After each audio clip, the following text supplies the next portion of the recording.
Hey everyone, and welcome back to the Rumcast. This is the podcast that talks all things rum related with the people who love and shape it. And today with me is Will and Arminder. We have Arminder back on because, of course, we're going to have to talk about the results of the most recent fantasy rum draft. Of course. Makes it sound like there was a controversy. We're going to have to talk about Oh, this. boy. Yikes. No controversy.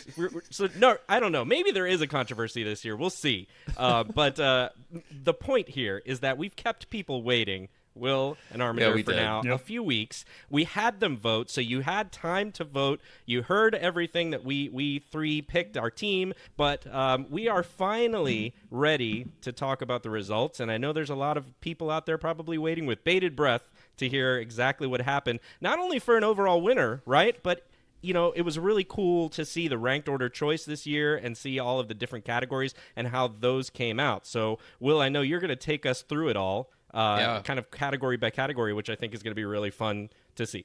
Yeah, and as a reminder, John kind of spoke to it a little bit there, but it was a bit different this year. Instead of just what's your favorite rum from each category, we had people rank them. So it added a little bit more drama. You know, coming in second place became very important. Yeah. And basically what we did was we added, so like a first place finish in a category was worth 5 points, a second place was worth 3, and a third place was worth 1.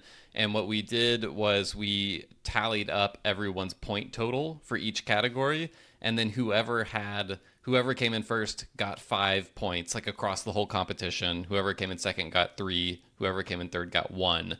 And then basically we added up all those totals at the end, and whoever has the highest score is crowned the winner. Pending tiebreakers. There are tiebreakers, best bench, best overall bar. And as a reminder, the whole premise of this is to basically create the best desert island rum bar. The best desert island rum bar that you think people will vote for, I think, is a good There's a little caveat there, yeah. is a good qualifier. Arminder, before we dive into the results, obviously the three of us know the results at this point. We're trying to create a little fun, give you the effect that we did going through each category, adding up the points, see who's going to come out on top. But before we get into that, Arminder, was there any takeaways for you the second time around defending your crown as the defending rum draft champion?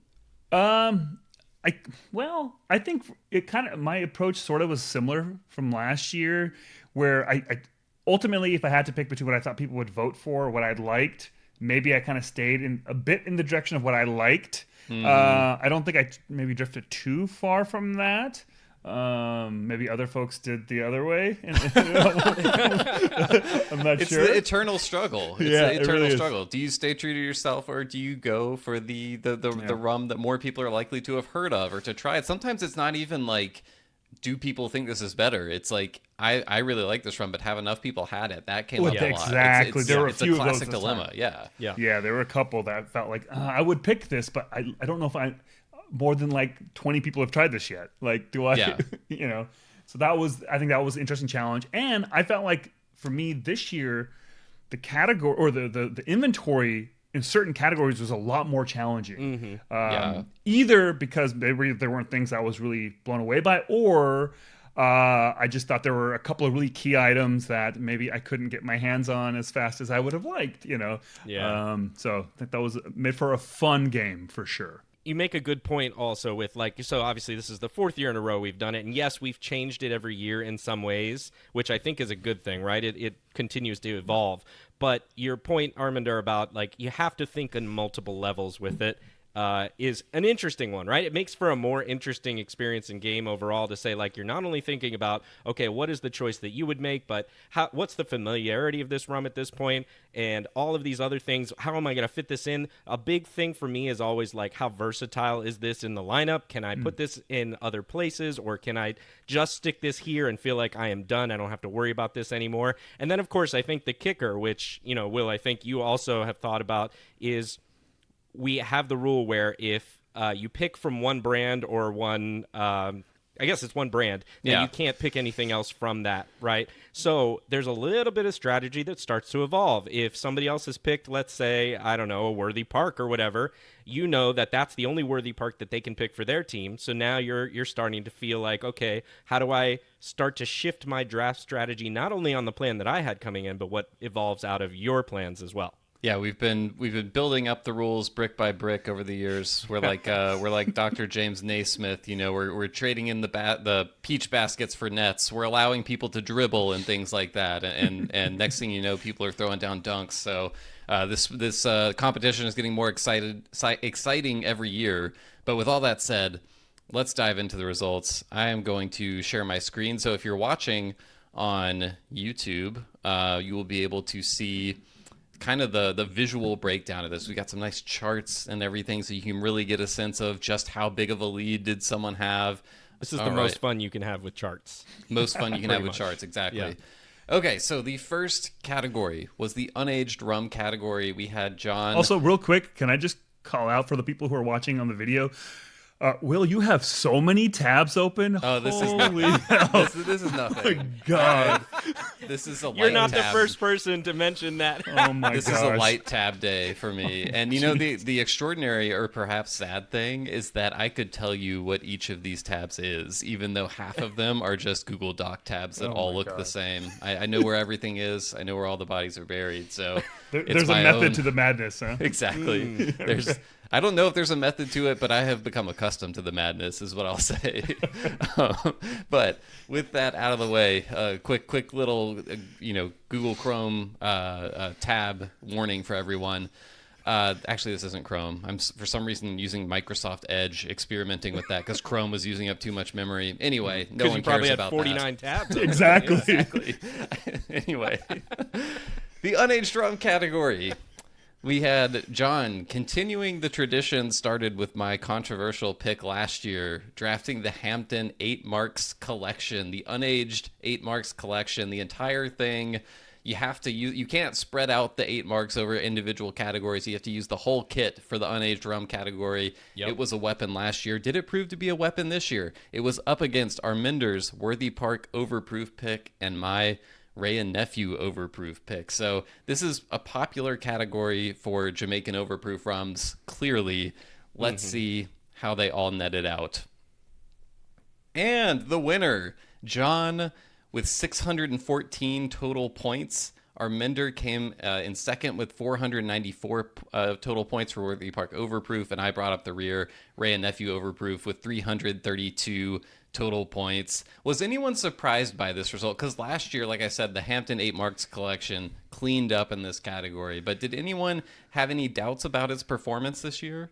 No, I mean, this kind of, I thought it would kind of win, but what I am surprised by is how relatively close my pick was. I thought it'd be a lot more of a kind of sweep, and it kind of really wasn't. Now, these numbers, I trust the numbers, but those are like 600 something, 400 something. Those are a lot of points.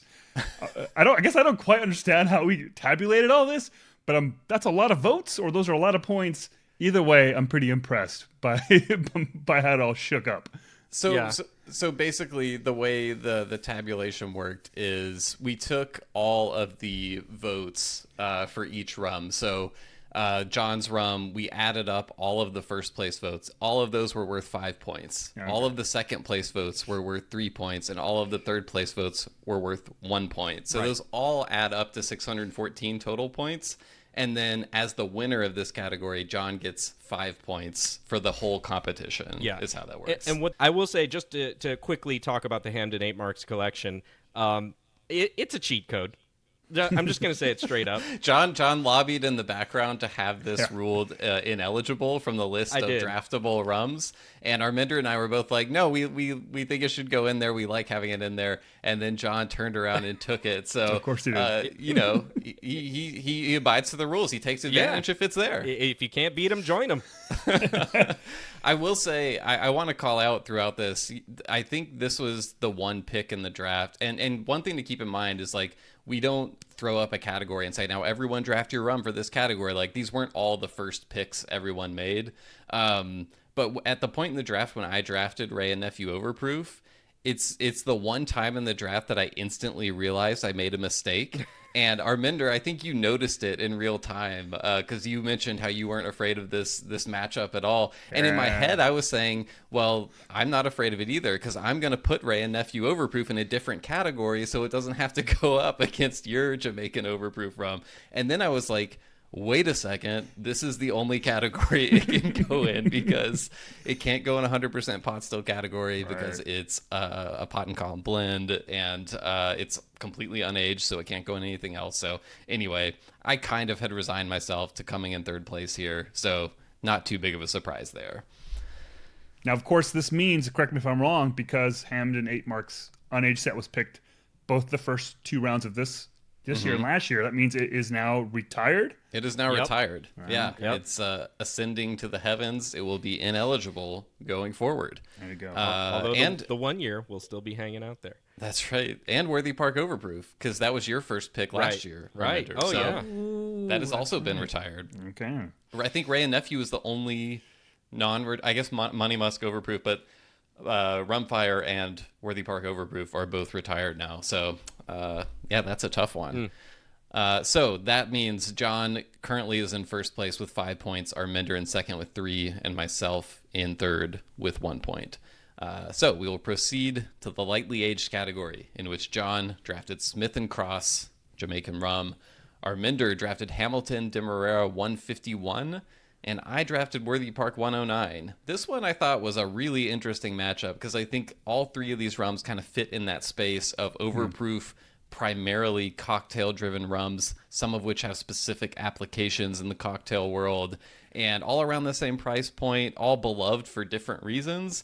So I kind of had a feeling of what was going to come in first, but I really didn't know what was going to come in second.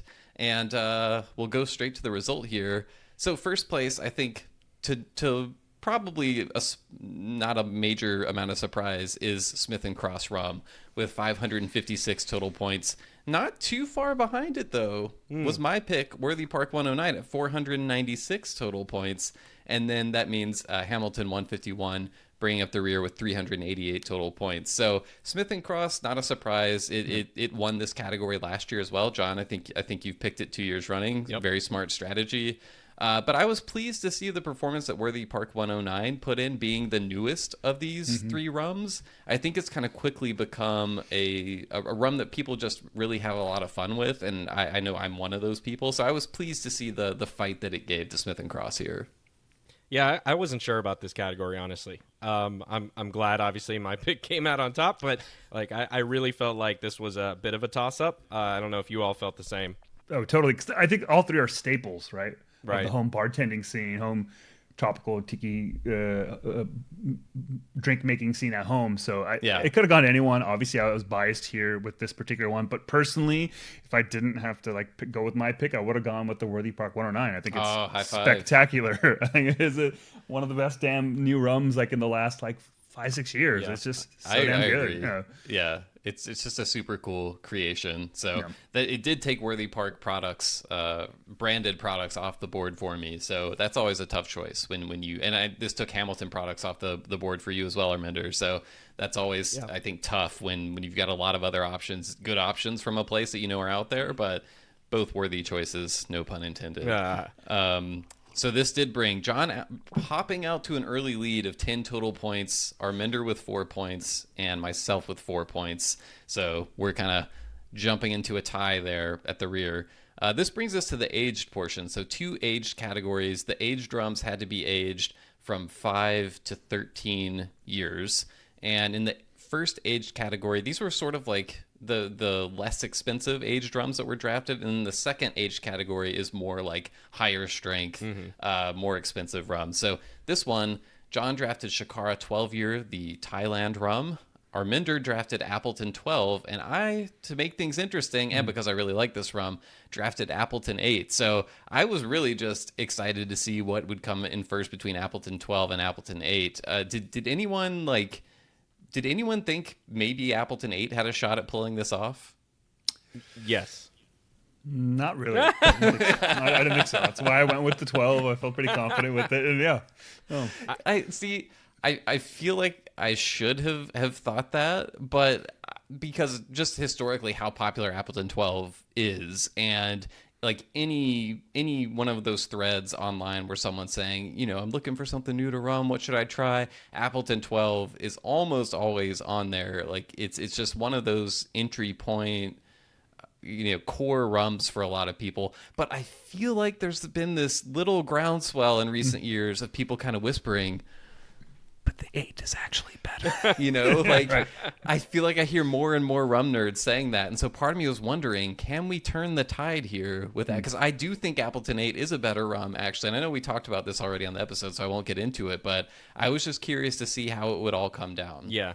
I was just hoping to split the vote between those two, right? I was like, hey, if y'all can do that, that'd be great. I'll take second. Yeah, I will say, like, I thought Shikara was going to come in third because of the popularity dilemma, but when we look at the results, Shikara very close though. This one was very close. So Appleton 12 in a runaway for first place, 570 total points. But then Shikara and Appleton 8. So Shikara had 440. Appleton 8 had 430. If you're looking at the bar graph right now, you can like barely distinguish between the two. So it was a super, super, super close vote between those. But clearly there's no contest between Appleton 12 and Appleton 8 in terms of popularity, I would say. I don't know. I feel like that could have gone either way for some reason. I agree with you, Will, in this case. I do feel like the Appleton 8 has come up a lot in a lot of people's opinions. I do know, it's not to say, Arminder, I know the 12 is a staple also, right? So... Yeah. It's a tough one. I'm just glad to take second here. It was a tough loss for me coming in third there. John now has 13 points. Arminder creeping up with that first place finish. He's got 9 and I have 5, which feels like it's a kind of a growing delta there.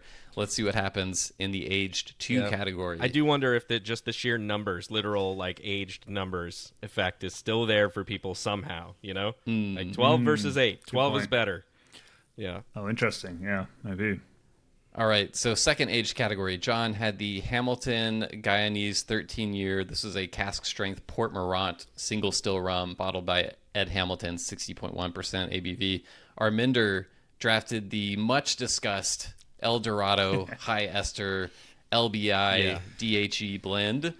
And I closed things out with Roaming Road, the Worthy Park WPM 12-year Worthy Park's medium ester mark, which was eligible for me because it's not a Worthy Park branded product, even though it is a rum that was distilled at Worthy Park. So this one, this was one of those, it was kind of a heart pick for me, although part of me also felt like maybe enough people have tried this rum. It's tough to gauge because Roaming Road is a relatively new bottler. No. We had Mike Gilmore on the podcast. I'd seen lots of reviews of his rum and stuff like that, but just how many listeners out there have tried these rums? Ultimately, I still think this is one of the best, cask strength bottlings that I've tried all year. And so I was just like, I just want this rum. Then when I saw you guys do the Guyana stuff, when Arminder made the shrewd move to get the high ester blend, I was like, I might be kind of fucked here. So did you guys think I had any chance here? I actually did. Because I thought that to me, it felt like the rum nerds in us all really seemed to like the WPM from Roaming Road, true. Right? And I figured, I don't know, the breakdown of the listeners and all that, but I felt like there's a good chance the rum nerds would lean in that direction. And I know a lot of folks don't seem to really love the high ester blend, so I thought there was that, even though I think outside of the rum nerd circles, maybe there's a bit of a growing kind of affection for that rum. So I wasn't quite sure, even though I felt confident, and I'm like, there's a possibility that the WPM might take it. I felt confident you were going to take it, Arminder. I did too. There's 2 words in geek rumdom that are going to kill, and that's high ester, right? Yeah, that's true. But I will say, if there were 2 other words, Port Morant is probably up there with those 2. Yeah, it was a matchup of rum geek gravitational pull phrases between Port Morant, high ester, and WPM. Worthy Park. Yeah, WPM. Yeah. Okay, let's just get straight to the results here. Arminder pulled this one out. Yes. Coming in first, Yeah. the El Dorado High Ester Yes. LBI/DHE. So this is not the new just released PM DHE, but the first one, the La Bonne Intention that came out last year. Coming in second, it's an all guy on a party here. John with the Hamilton Port-Morant 13-year. So Arminder had 550 points in first place. John had 468, and I had 422. So I wasn't massively far behind John, but Arminder had a pretty healthy first place, like, pretty solid victory here. It wasn't super close. And I think this kind of definitively proves that you guys are in fact the assholes. Yeah, for sure. I think it does, honestly. Yeah. This was last year. It was mine and me and John both selected the El Dorado High Ester LBI DHE as our Am I the Asshole rum. Not because we thought it was bad, just because we didn't love it as much as everybody else did. No. Yeah. So, but yeah, I think the issue, Arminder, is that the people who don't love that rum are just really loud about not loving it, like we were, because I think we're searching. We're like, how come we don't love this rum? It seems Right. like we should. But yeah, But so I do think actually that's a great point, because I think on the opposite side there are a lot of folks like me who were raving about it, right? Yeah. I raved about it. Derek from Make and Drink raved about it. So there, you certainly at that, then you start building expectation, right? Yeah. And then when folks maybe get to try it, maybe it doesn't live up to how much hype Yeah. there was, for it. So I get that. Yeah. Well, congratulations. That brought you. Things are getting tight Closing between it you up. and John. John is still in first place with 16 total points. Arminder now has 14 total points. I now have 6 total points, just moving up point by point, snagging these third place finishes. But the next category, long aged. This was an interesting one. John, I'll give you a moment to talk about your Yeah. drafting strategy here, but. John had Dorley's 14 here, so long-aged rums, we categorize that as anything 14 years or older. Arminder had Raising Glasses Yowie, also kind of a controversial pick, which I'll get into in a moment.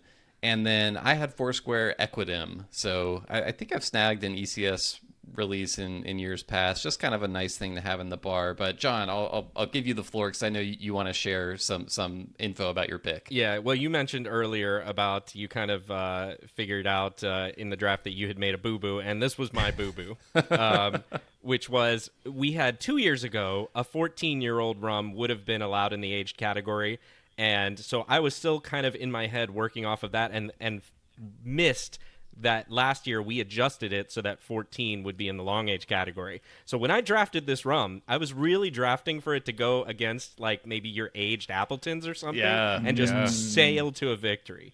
And on the pod, right, Arminder, you said, but that has to go in your long age category, right? And I that's was like, right. I loved it when Arminder brought that. That was, some people might think that Arminder becoming the champion last year was the moment he became like an honorary Rumcast member, but actually that was the moment when he pointed out a rule to John to say, "Wait a second here, I'm not actually so fast." Yeah. Yeah. So yeah, that was very, very disheartening on my part, because at that point I tried not to let it bother me. I don't know if you noticed, but like I was just like, oh yeah, absolutely, and let me just keep rolling. But in the background, like, trust me, my spreadsheets were going crazy at that point. Yeah, I think the obvious reason is, as much as I think we all love Dorley's 14, it's still kind of tough for it to go to battle with these cask strength rums. And I brought up the controversy with Yowie, not because of the rum itself. That's Raising Glasses, their first Australian Beanley rum, I think 16 years old. Yeah. Came out a few years ago. Spectacular rum. I actually had this one penciled in like on my big board as well. But some people, we got several comments both in the little comment section that people could leave when they voted, and then also on our happy hour last week when we kind of gave people a preview of the results. Some people were not cool with being able to draft a 375 milliliter bottle because of the price break you get. It was like $60, right. And if it was 750 mil, so it would be like 120 most likely. And we have a budget and all this. We have an $800 budget. So I thought it was a fun wrinkle to have some of these Raising Glasses 375s that people could strategically target because they're such a great value, even though you're only getting half a bottle. I mean, But it's no different than the 8 mark set in a way, right? I feel the same way. Yeah. I just kind of like these weird little wrinkles. Like, maybe it's not a total level playing field, but we all have access to these, right? So Exactly. it's like if you want to pursue them, if you want to prioritize them, you can, but that can come with a cost. And here in this vote, it did snag second place. So actually, the battle for second place was pretty close. Doorleys 14 did come in third, John, which was probably your expectation, but Yeah. performed really admirably at 410 points versus just 442 for Yowie, coming in second. But there's I no think extra points for being admirable. that's true. There are extra points for second place relative to third place, though. This is true. But fortunately for me, there are extra points for first place as well, which Foursquare Equidim 588 points. So this was a pretty runaway victory if you can look at the bar graph here. And I really needed this, so this gets me into double digits. You guys are now tied at 17 points apiece for first place. Yeah. I've got 11 points, so I'm making up some ground here. We'll see what happens with the other categories. In, but in the days after the draft, I felt like if I lost, that's where I lost. Yeah. that was the moment. All right, cane juice unaged. So for this category, we had John with the Worthy Park 9th floor WPE cane juice rum. This is the Skurnik pick that John's holding it up now. Yeah. If anyone knows Meredith Olszewski online, she was a driving force behind bringing this rum to life, and the rum world is very excited about it right now. Arminder drafted Clarin Vaval, and I drafted a beloved rum to me, the Mater Sicilian Yellow Cane rum. So let's see how these results shook out. Not a huge surprise here, I think. John taking first place with the Worthy Park 9th floor WPE cane juice with 586 points. Clarin Vaval performing admirably, 504 points, so breaking that 500 barrier for the second place finish. And myself coming in third here with Mater. I think this was a heart pick for me, and I said it during the show. You did. But I think I was still overestimating the potential chance this rum had, and I think I'm just gonna chalk it up to not enough people trying this rum yet. So I'm happy to take the third place finish here if it means just a few more people out there listening are like, man, Will must really love this rum to have just kind of bombed this pick, so I should go out and buy a bottle and try it. So if that's you, go try the Mater. Try you can do the yellow cane, you can do the purple cane, you can do the blend. I know Arminder likes the purple cane. I prefer the yellow cane because I'm correct, but they're all really good is the thing. So yeah, you can't go wrong really with any of them. But I actually am surprised by the results here with the Worthy Park winning because of what you just spoke to. Because at the time we did this, I felt like the rum had just come out. Yeah. So there's no way people have tried this beyond, some folk, but just not enough to get it a first place finish. And then lo and behold, of course, it did. And so I'm curious if the people who voted for it, did they all actually try it? And of course, if you do try it, I think it's worthy of winning this lineup for sure.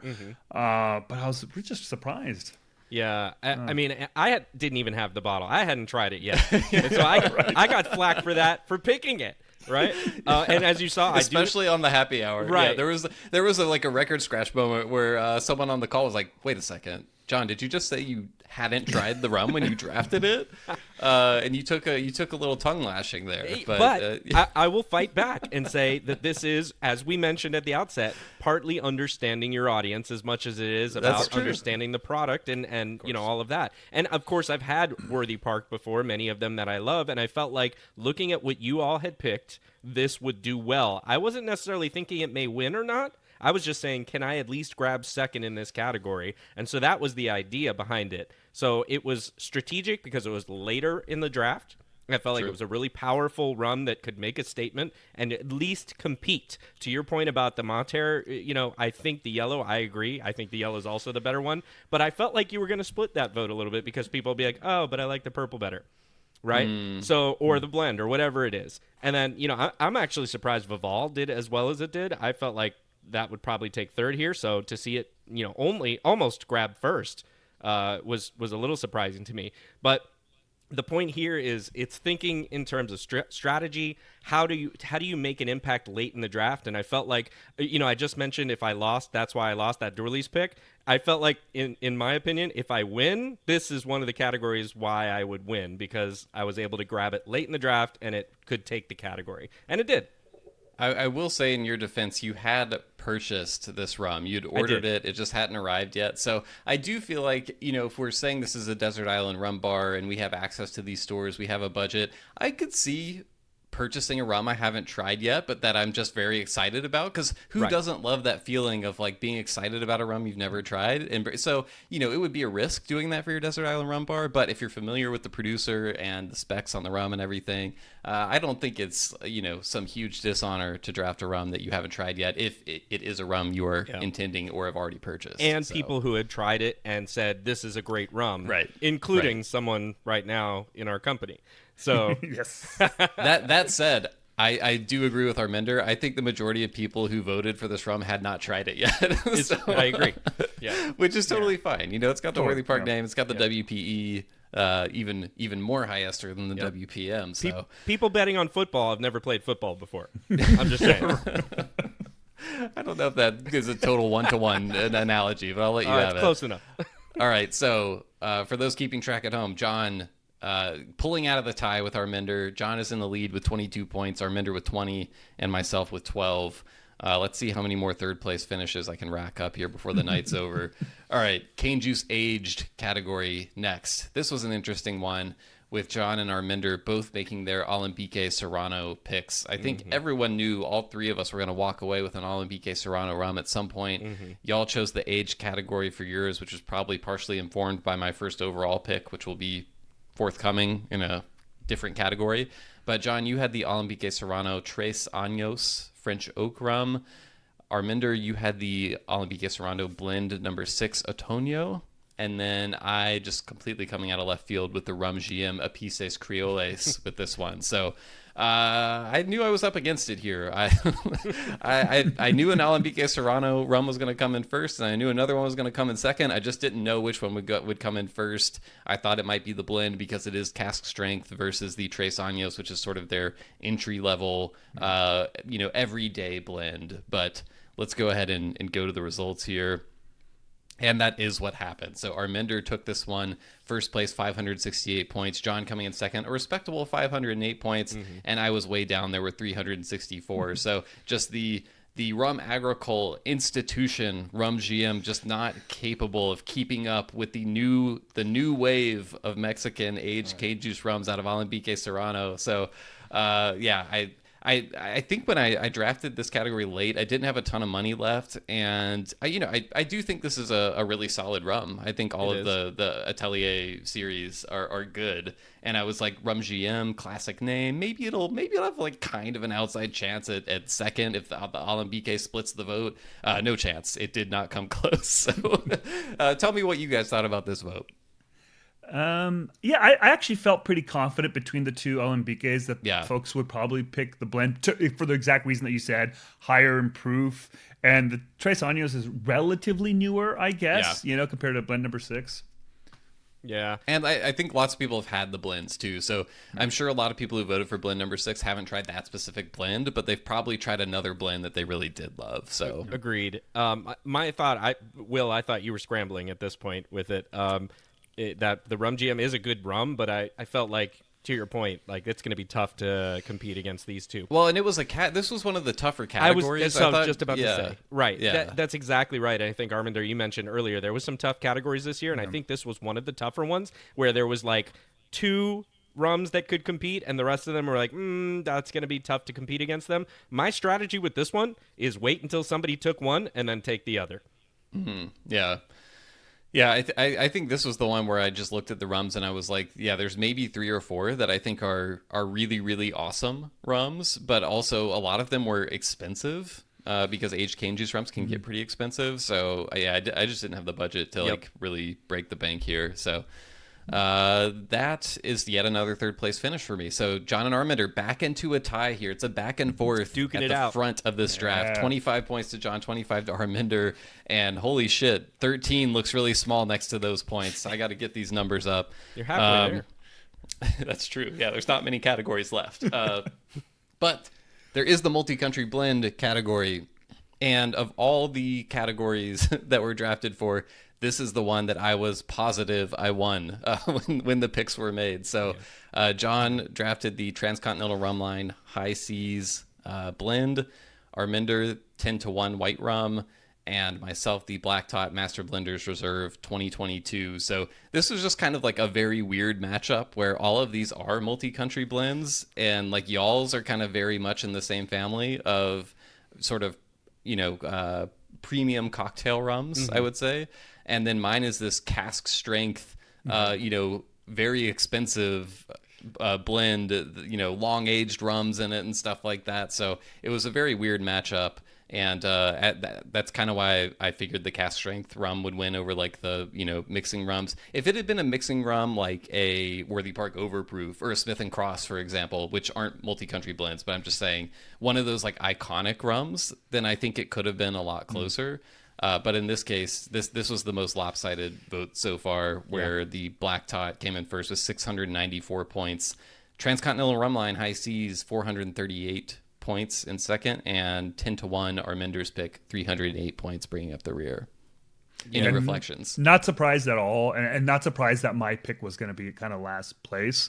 The thing was, that round I was going to pick the Black Tot Master Blenders Reserve, and then this. you picked it. I'm like, ugh!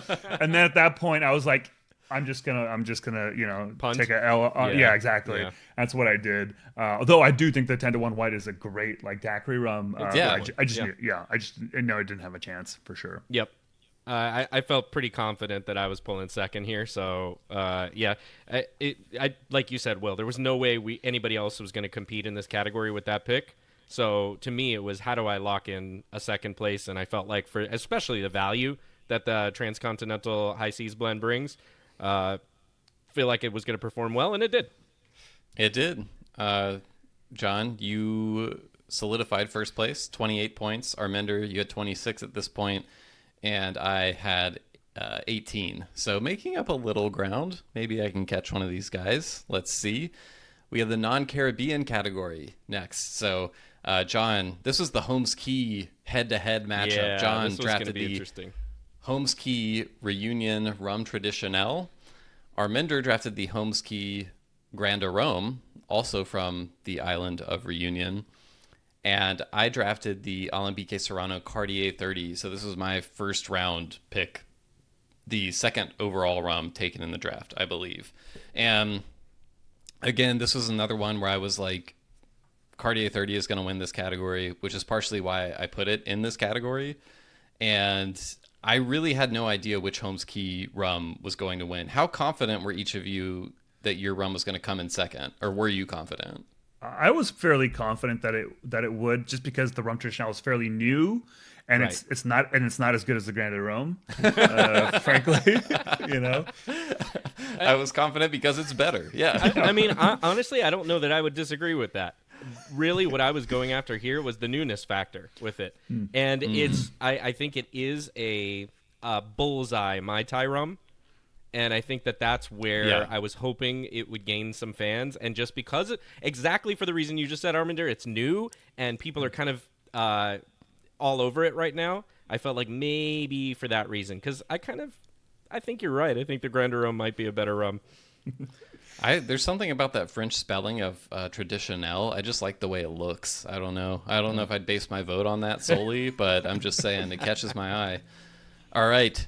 In the the absolute closest vote of the entire draft, obviously the Cartier 30 came in first with 595 That was another one. points. Yeah. But the other two rums, one had 424 points and one had 422 points. So literally like a 1 vote difference. Wow. And somewhat surprisingly, the Holmes Key Reunion Rum Traditionnel took second place by a nose here, with the Grand Arome coming in third. So really a true photo finish in the Rumcast fantasy draft here. Really surprised, but I think, John, to your point, I think the wow factor on that rum, given how new it is, and the Mai Tai of it all, Yep. The Mai Tai of it all. Yeah. That's a good way to express it. So it's interesting to see how closely those balanced, right? Because I do think maybe people are thinking, well, the Grandero might be the better rum, but this one is the newer hotness right now, and it just got really close. Yeah. It did. And John pulls out a little bit further ahead now, 31 points in first place. Arminder with 27, and I've got 23. So, first place is looking a little far for me, but that second place, it's looking pretty close. Let's see what happens here with the 100% column category. Here, we just had the Holmes Key matchup. Here we have the Raising Glasses matchup. So John drafted Raising Glasses Mookie, the cask strength 6-year-old Ecuador rum. I drafted the Raising Glasses Union 7-year-old Reunion rum, a molasses-based rum. And Arminder drafted the completely different Père Labat 59% unaged rum agricole from Guadeloupe. So this was another one where I was like, I'm pretty sure I know which one took first place, but I'm really interested to see which one took second. How did you guys feel about this one? I thought I had a pretty good chance of really taking the category, just because I did too. To be honest, I feel like the other two rums, they're kind of sort of maybe in a lot of people's headspace are taking up the same space. Yeah. There are very different drums. There's not that, but I just think I don't think people would have a stronger opinion of one over the other necessarily. Maybe, and this one is a very clear different one. Yeah. My pick. So I think that's why I thought it would get first. I think that's what I was thinking, and I was just going for second at this point as well. I feel like this was a hard pick for me because I really, really enjoy the Mookie. I think it's a really stellar rum that not enough people have really gotten into yet. There was the Florida Rum Society version, and I think there was also like a Boston Rum Society or a New York version, something like that came out. And I was hoping, just praying a little bit, that like maybe that might vault me into a second because it's just a little bit of association type of thing. But I wasn't super confident in that. So let's take a look at the results. Père Labat, to no one's surprise, took first place with 552 points. I will say I was pretty surprised in the second versus third place vote, not because I did come in second here with the Union 7-year Reunion rum, but because it finished farther ahead of the Mookie than I was expecting. So my rum had 482, John. The Mookie Ecuador rum had 406. So not a bloodbath, but still a sizable difference between those. And I think this somewhat boils down to something that you and I have talked about in past years, and maybe something we'll look to address with categories in future years. Latin American style column rums just take a pounding in the Rumcast Fantasy Rum Draft. And even we have a 100% column category, but column stills are so different. The still used to make the Père Labat rum and the still used to make Mookie are completely different. And they're going for different things stylistically. It almost doesn't even make sense to have them in the same category. So I don't know if we could. I don't really want to get to geographic categories, but maybe it's just having a multi-column rum category, where it's mostly going to be those cleaner, cask-driven, a lot of Latin American style rums in there. Maybe that's the way to go. So there's actually a chance, maybe we could have a fun Havana Club 3 versus, two other iconic rums like that going head to head and actually giving one of them a chance. Because that's the point of this in another direction, right? It's obviously that, we're just having fun here, but it allows us to peek inside the curtain a little bit at where people are thinking about certain rums. And if they are well aligned, you get to see more, right? There's more information you can glean from that. Obviously, this is not scientific in any way, but, there's something to the idea of, well, if you're putting Mookie against Père Labat's 59, it's so far apart, to your point. Yeah. So how do we next year and for years after look at doing this to where we can get that little bit of a peek behind the curtain more for these Latin American style multi-column rums? Yep. Yeah. Richard Nicholson warned us about this, by the way. He was like, you should really not have a 100% column category because the stills are too different. So we're going to look into that, Richard, in future competitions. I don't know. As the winner of this category, I'm pretty happy with how it all shook up. I like the category. Yeah.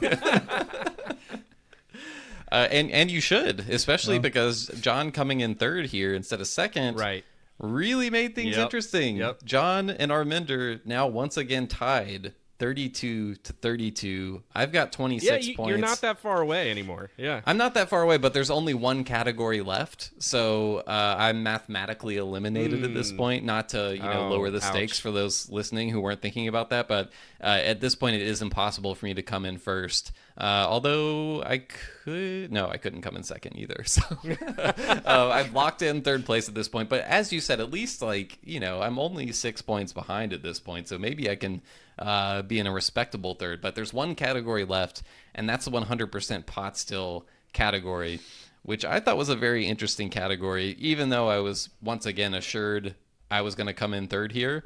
But John, this was where your first overall pick of the draft slotted in. The Papaline Jamaica High Ester. There's that word again, or words, I should say. 5-year pot still. This is a fairly new rum. Came out this year from Vellier, part of the Papaline series, a blend of 3 different Jamaican distilleries, all aged at origin.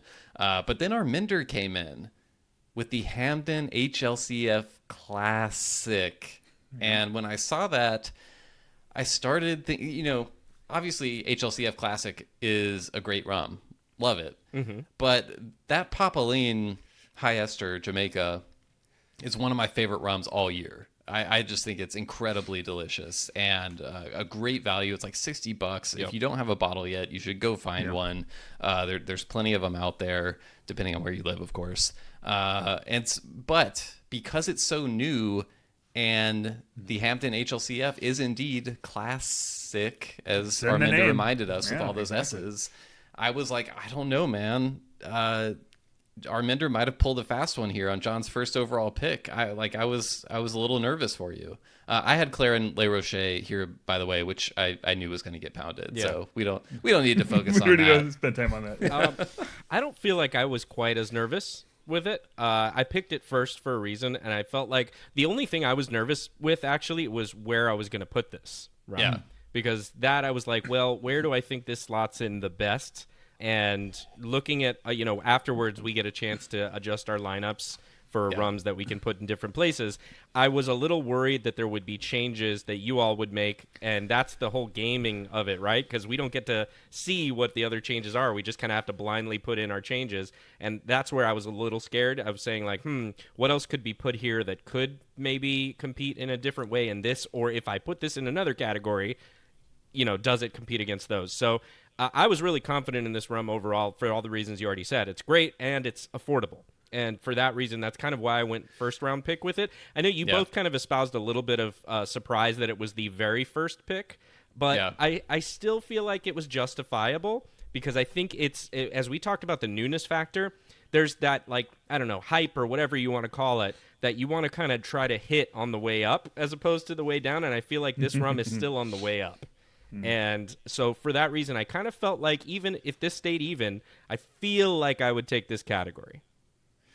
Yeah, so with you having picked that first and kind of, I think the HLCF Classic was maybe a mid or late pick. I don't quite remember. Yeah. But my thought was like, okay, how do you compete against something like that? Which to all your points, right? It's kind of it's the hot thing right now. It's fantastic. Like Will said, go out and buy it if you don't have a bottle.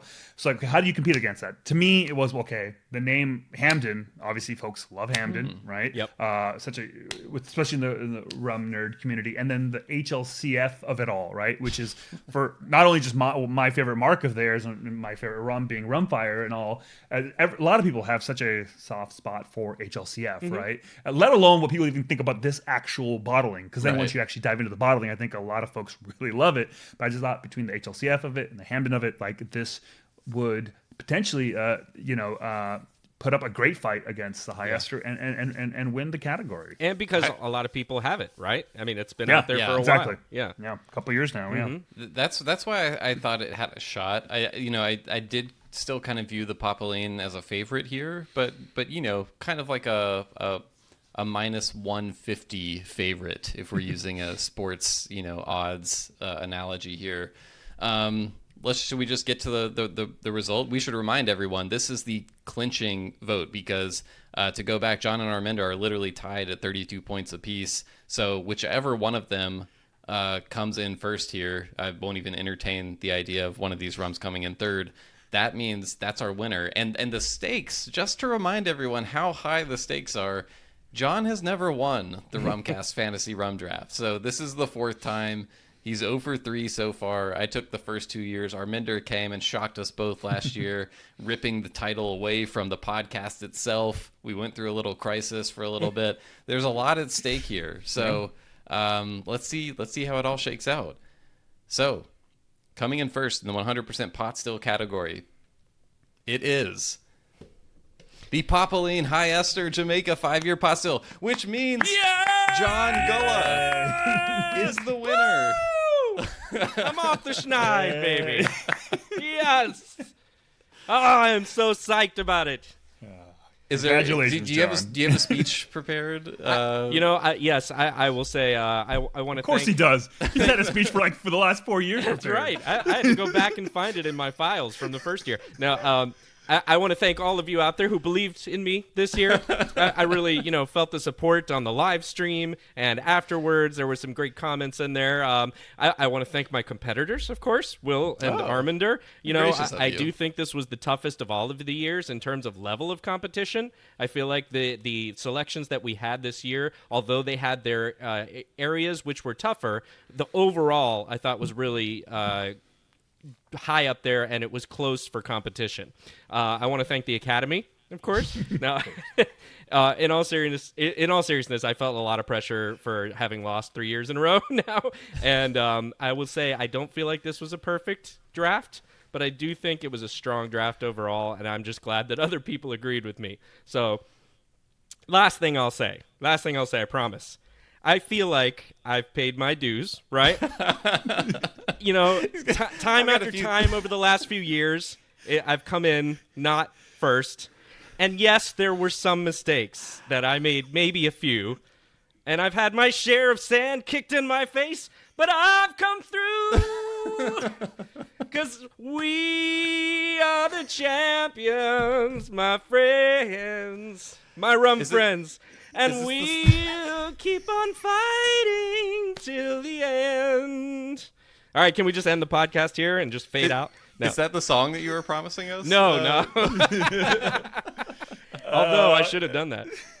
No, John, seriously, congratulations. I'm so stoked that you won, and I think there's a real big kind of lesson to be had here, right? Because if at first you don't succeed, and you don't succeed the second time or the third time, well, then really all you should be doing is totally rechanging the rules of the entire voting system so that you can finally win. Exactly. So, you get it. Inspiration. Absolutely. I have found 3 ways not to win a fantasy rum draft. And finally, this fourth way I found is a good one. Just the rule changes, the ranked choice voting. John eventually worked out a system to where he could win. Seriously, I think it was a very level playing field. We all had input on the rule changes, and I genuinely the ranked choice I think made things really interesting. It made breaking down the results more interesting. And I should say, just for anyone who's curious about how close did this 100% pot still category come down. It really wasn't close. The Popeline had 630 points. Hampton HLCF Classic, 488. So pretty distant second. And Claire and Le Rocher, 322, bringing up the rear. But congratulations, Sean. I'm really happy for you. I obviously participated in my fair share of trash talk, but I'm not really a vindictive person by nature. I like to see everyone getting along. I don't like tension and friction, and I was getting tired of having to throw all these barbs out every year about the rum draft. So I'm glad I don't have to do that anymore. You're only 1 win behind me now, so we will be getting a custom Champions Glencairn sent out to you. We can haggle over what you want inscribed on there. If there's anything unique that you want on there, we'll work on it together, and we'll get that sent to your door fairly soon. I can't wait for it to arrive and to use it on the podcast in our next tasting.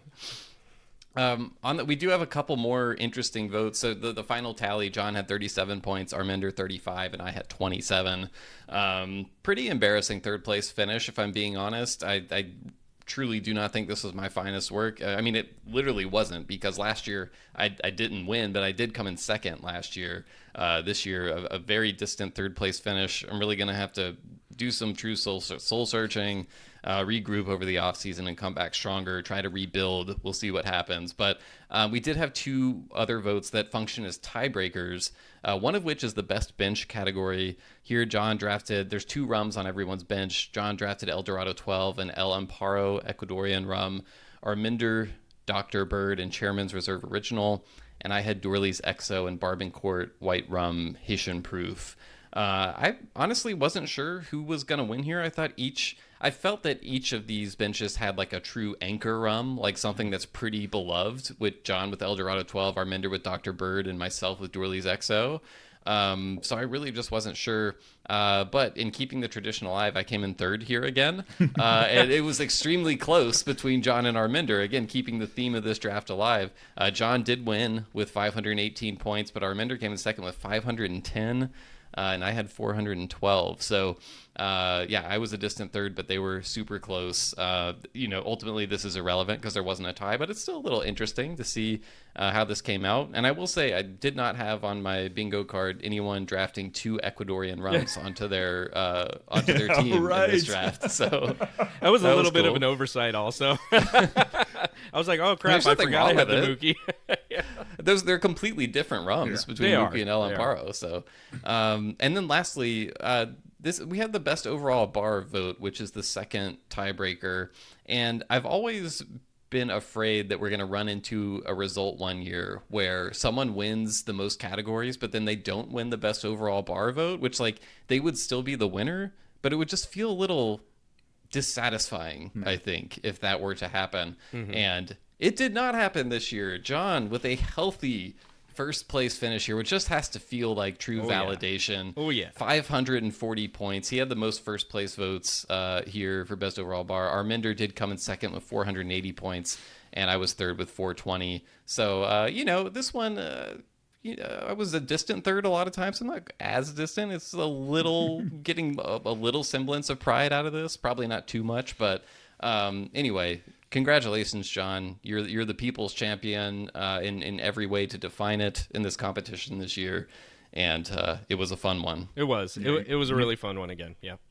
You played a hell of a game, John. Oh, thank you. I appreciate it. We also did get some comments, and we won't go through all of those now, but I will say I had one favorite one, which was John the Padawan has now become the master, and I was like, yeah! That was the one I had earmarked as well. Oh, did you? Read. Okay. So, yeah. Also, we had keep bringing Arminder on. The people love Arminder. Yep. So, I don't know how many years we can keep dragging Arminder back onto this. It's a big commitment, a lot of preparation. You got to also come back on for this stupid results podcast and everything. So he's a busy man. I don't know if we can get him every year, but just wanted to shout out Arminder for coming on and being a great sport, being able to throw out trash talk with us and everything. Yes, and it's not always only a good that, time. not only did he come back again for this, well, he had to because we wanted him to have the championship, to see if he could defend it, but I wanted to say this year, you put together a great bar, and you spent, like, way less money than we did somehow. Oh, yeah. That's way right. less. I don't remember the numbers, but it was like you had, like, $100+ or something left. $127 or something ridiculous gosh. like that, yeah. And Will and I, afterwards, I think we were like, man, if he wins, we are so screwed. Like,